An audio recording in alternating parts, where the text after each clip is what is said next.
এবারে বিধানসভা নির্বাচনে টিকিট না মেলায় তৃণমূল ছেড়ে জাতীয় কংগ্রেসে যোগ দিলেন বাদুড়িয়ার বিধায়ক কাজী আব্দুর রহিম।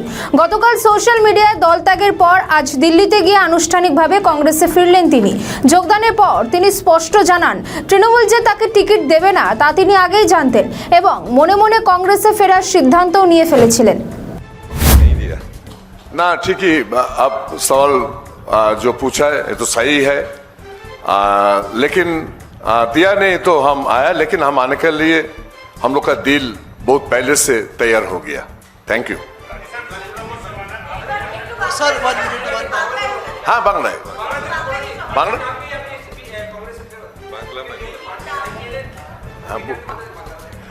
আমি আপনারা ঠিকই বলেছেন। নিশ্চিত আমি তৃণমূলের এমএলএ ছিলাম, আমি তার আগে কংগ্রেসের এমএলএ ছিলাম।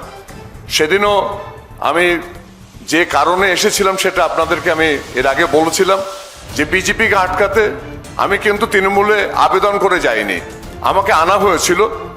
আমার বাবার যে ব্যাকগ্রাউন্ড, আমার বাবা প্রায় 50 বছর ধরে এমএলএ ছিলেন, নেতা ছিলেন, গফর সাহেব সবাই চেনেন বাংলার বুকে।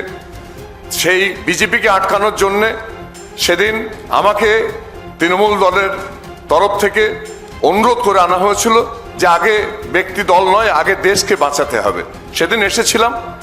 সেদিন আমি আমার মনে হয়েছিল, আজও হয়তো আমাকে টিকিট দেয়নি, একথা ঠিকই বলছেন, তবে আমি অনেক আগে থেকেই জানতাম যে আমি ওই দলে সত্যি অযোগ্য, তৃণমূলে আমি অযোগ্য। আমি যেদিন কয়েকদিন আগে প্রেস করেছি আপনারা দেখেছেন যে আমি বড় অযোগ্য ওই দলে।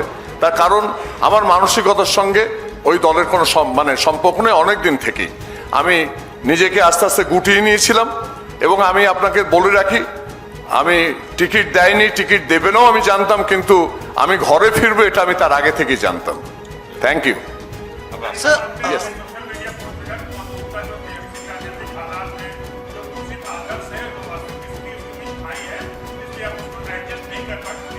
जी नहीं, हम इस बात अभी पहले से बताए, टिकट नहीं मिला वो तो सही बात है, लेकिन हमारा साथ लास्ट 2-3 इयर्स हम सारे एक्टिविटी से बहुत दूर थे। हमारा जो दिल चाहता है, हम जिस घराना में किया है, हमारे पिताजी को जो बैकग्राउंड है, इसे हम लोग का एडजस्ट हम कर नहीं पाया। वो अगर दे नहीं दे, हम पहले से हम घर आने के लिए हम तैयार थे।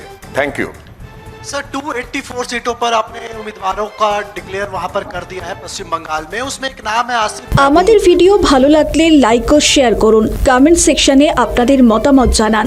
আরও ভিডিও পেতে আমাদের চ্যানেলটিকে সাবস্ক্রাইব করুন এবং প্রতি মুহূর্তে খবরের আপডেট পেতে প্রেস করুন বেল আইকন।